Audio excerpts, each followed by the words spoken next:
welcome to the Babalu Sports Show, where we talk to everything Wisconsin sports. And what could we possibly be talking about today except the NBA playoffs and the first round for the Milwaukee Bucks? You have to be excited, Bucks fans. This is the start of the best part of the season, obviously.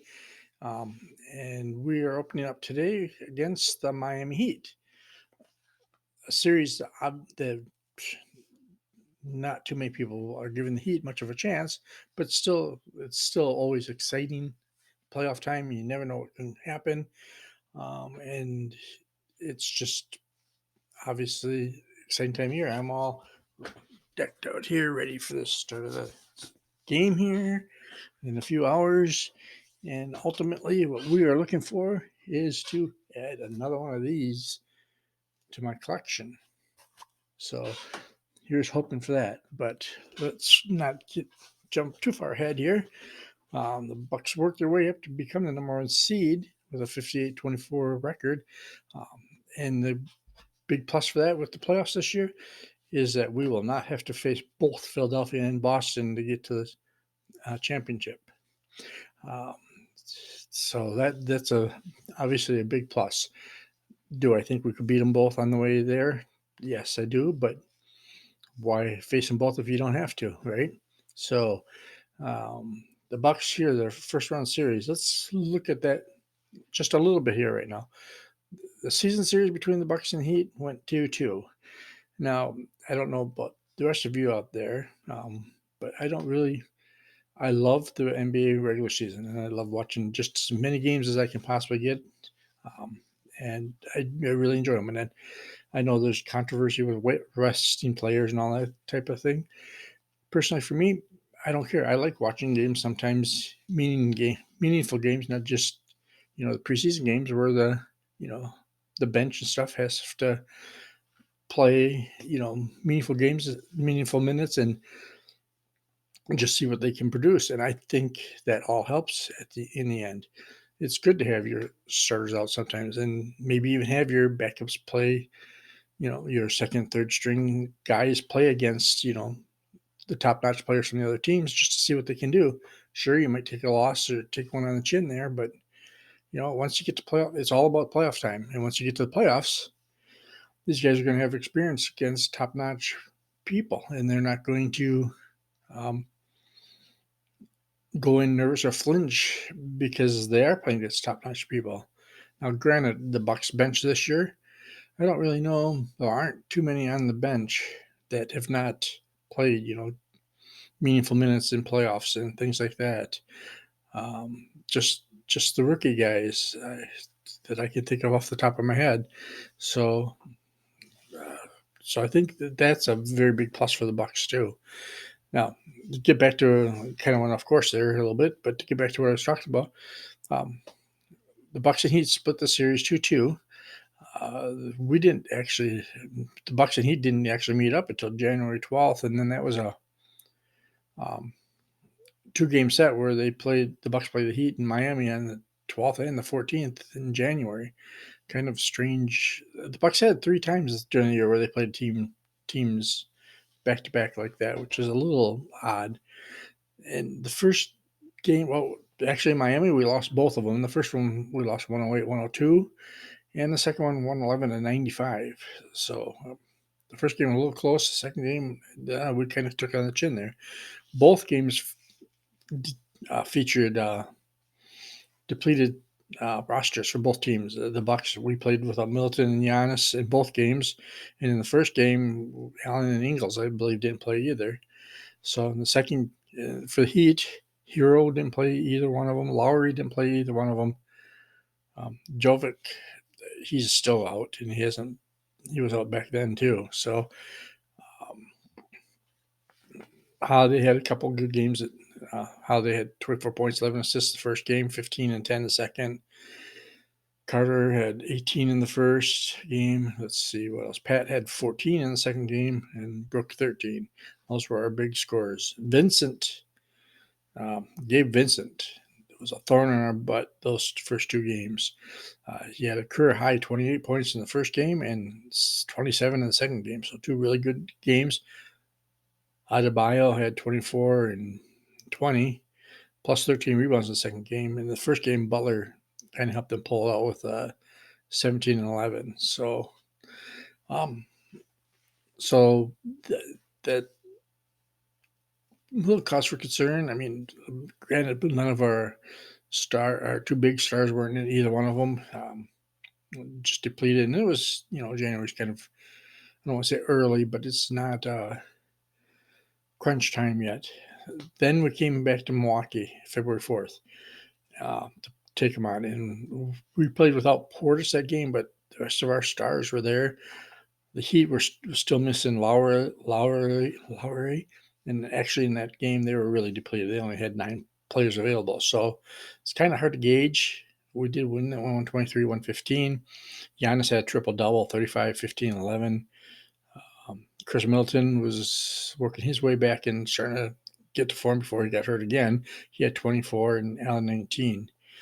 But Miami was back to the two that always hurt the Bucks, and that was Hero 24 and Butler had 32. But again, they were pretty depleted. So then we met up on February 24th, and this was probably the closest game. Well, I got kind of bite my tongue on that a little bit, but going into it, this was supposed to be the closest look to what we would be seeing here in this first round of playoffs, because basically the Bucks were, everybody was back pretty much, and Lowry was. I take it back. I don't think Chris played in this game, but I'm not sure. But there was no Lowry, and Jokic, but everybody else was there. And then Giannis only played about 6 minutes before he left with a knee injury. Either way, though, the Bucks took this one pretty handily, 128-99, behind 24 points from Drew. Portis had 18-11. Brook had 17.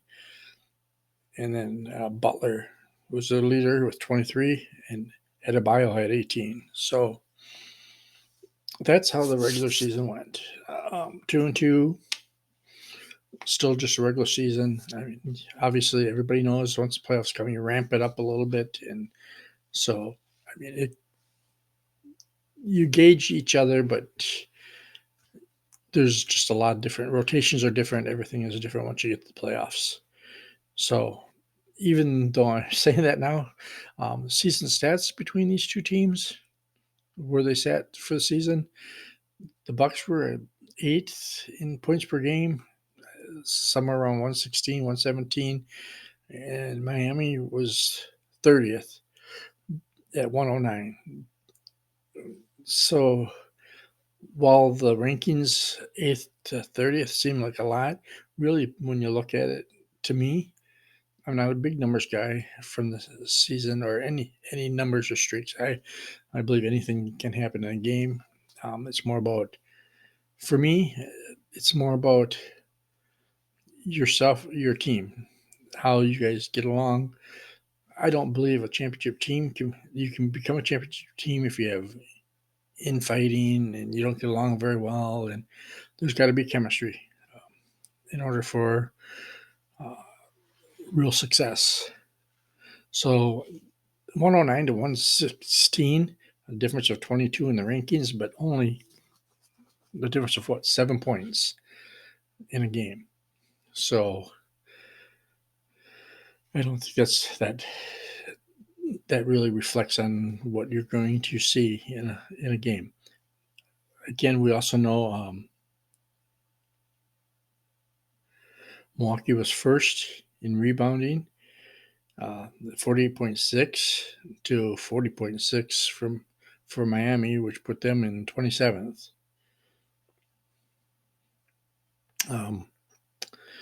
Offensive rating, the Bucks were 12th, 116.1.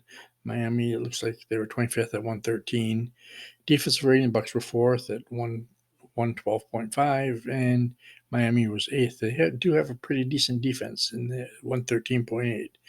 So see, 113.8, sorry, 114.2. So see, there's difference of 4 places and just 2 points.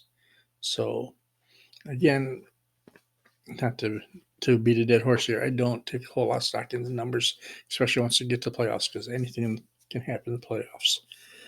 So, what kind of lineup do we think the Heat are going to throw out there against the Bucks here? They're the lineup that they used in the playing tournament was Gabe Vincent, Tyler Hero, at the guards, Max Strauss, Jimmy Butler at the forwards, and Bam Adebayo at center. Now, that and I say that's the lineup they had for. The only reason I mentioned that they specifically use this lineup for the play-in is because the one, excuse me, the one forward position. Sorry, got a little tickle there. Sorry, the one forward position they tend to switch people out a little bit there. The Max Strauss sometimes starts there. Otherwise, they use Caleb Martin. And he's won in the last February 24th game. He threw in 17 points against the Bucks, so they could bring him in because he had success against us, a little bit of success against us last time. Or they like to use Kevin Love in that position. Now, Kevin Love is a player back when he was in Cleveland and stuff. I was a fan of Kevin Love. I liked Kevin Love, and there was one time where I was kind of hoping that a few years back that the Bucks would end up with Kevin Love. But now he's a good player in spurts. He can be good, but he's not a player that brings in fear. So, um, to be truthful, of the three, as a Buck fan, I'd rather see Kevin Love in there because I think we'd have better success with him. Either way, on the whole, the Bucks are just a bigger team. I think the only position that I can think of where maybe they have an advantage of us would be in a matchup would be Tyler Hero over Grayson Allen, and that's not even that big of an advantage. So otherwise, we're larger team across the board. So, and that indicative of our rebounding, why we're first in the league rebounding too, is we're just a bigger physical team, more physical team. What are your thoughts out there as far as that, as far as the matchup goes? Just leave something in comments and I'll respond to you and get back. And I'm hoping sooner or later to be able to do a few of these live. I'm hoping to progress and make this a little bit more interactive as we go along here. So, with that said, playoffs. I'm thinking I'm going to give Miami one game, maybe. We could very well sweep them, but I'm more leaning toward maybe Miami taking the first game at home, and we'll take the series in 5. And I believe Cleveland, even though they took one on the chin to the Knicks now, I still believe Cleveland's going to take it in 6 or 7, probably 7, and we'll be matched up with Cleveland in the second round. And I might as well go along with the rest of my predictions. That Philadelphia is going to take Brooklyn, probably 6, in my guess. And I really expect Boston to sweep the Hawks. But now here in the second round, I think we take Cleveland in 5. And I think it takes Boston 7 to get Philadelphia. And I'm worn down Boston teams are going to come to conference championships, and we will take them in 5 or 6. More likely 6, but that's my guess. And if you want to know my whole guessing, I think in the Western Conference, Denver takes Minnesota in 5. Phoenix is going to take the Clippers in 6. Golden State, I think, even though that was a heck of a game last night, if any of you watched it, and they had two chances at the end of Golden State had 2 chances at the end to tie the game and send it in overtime, which they missed. Sacramento squeezed by there, but I still think Golden State comes back and takes that series in 6, and Memphis over the Lakers in 5. Then round 2 over there, I think Phoenix takes Denver in 5, Memphis takes Golden State in 6, and I see Memphis taking Phoenix in 6, setting up NBA Finals of Milwaukee and Memphis, and I've got Milwaukee in 6. That's how I filled up my brackets, and hopefully that's how it turns out. And I got my little Giannis guy here. It's gonna be sitting with me, cheering him on, and that's my thought process on the playoffs here. What do you all think on that? How do you think that the bracket? Did you fill out the bracket? And how do you think the playoffs are going to turn out here? Are you going to? Do you think?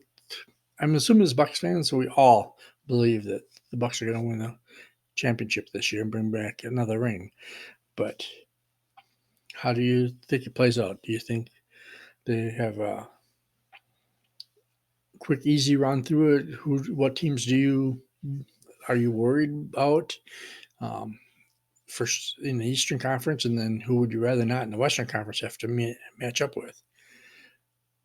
I'm more afraid of a Phoenix matchup than I am a Memphis matchup or any other team over there right now in the Western Conference. Do I think we can beat Phoenix? I don't think there's any team we can't defeat right now.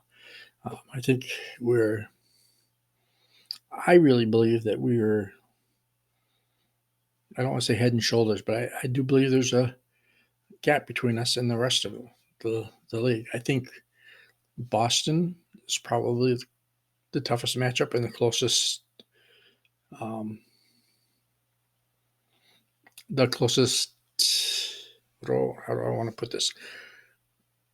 The closest to our level as to where I've got the Bucks sitting. I think we're above, and Boston's just a little below us. And then I would put in the next echelon under that would be Philadelphia and Phoenix. Philadelphia scares me. James Harden, even though he's not the player anywhere near the player he used to be, he still scares me sometimes when he gets going with his outside shot.